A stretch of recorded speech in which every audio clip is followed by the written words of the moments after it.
ચાલો જો આજે આપણે પાલક પનીરનું શાક બનાવવાનું છે. તો અહીં પાલક બફાઈ ગઈ છે, હવે એને પીસી નાખવાનું છે. અહીં પનીર લેવાઈ ગયું છે. આમાં જો આપણે આદુ મરચીની પેસ્ટ નાખી દઈશું. આરે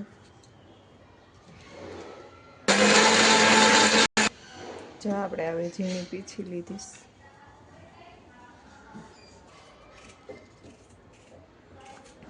જો આપણે અહીં ટમેટા લેવાઈ ગયા છે. જો ટમેટાની ગ્રેવી તૈયાર થઈ ગઈ. પનીર લઈ લીધું છે, હવે એને નાના નાના ટુકડા કરી લઈશું.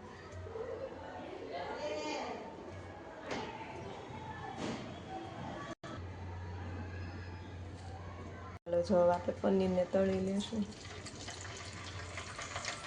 ધીમા ગેસે તળવાનું એટલે સરસ તળાઈ જાય.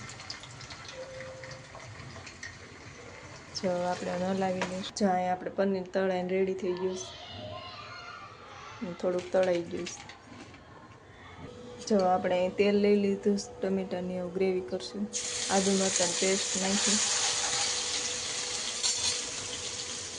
હવે ચાસે ગ્રેવી.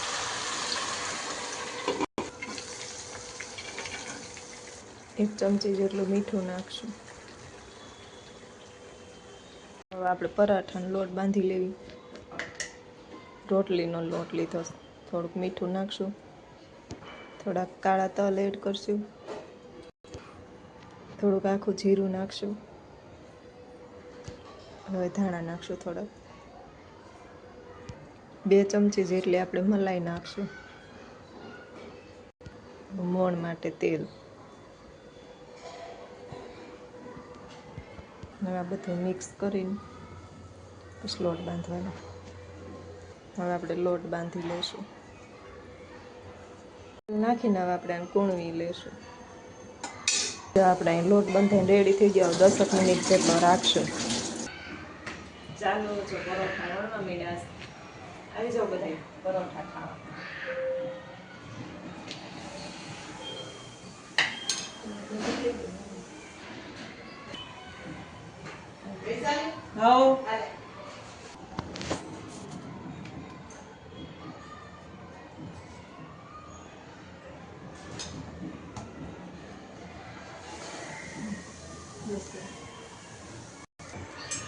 ચા અહીંયા પરોઠું શેકાવા માંડ્યા.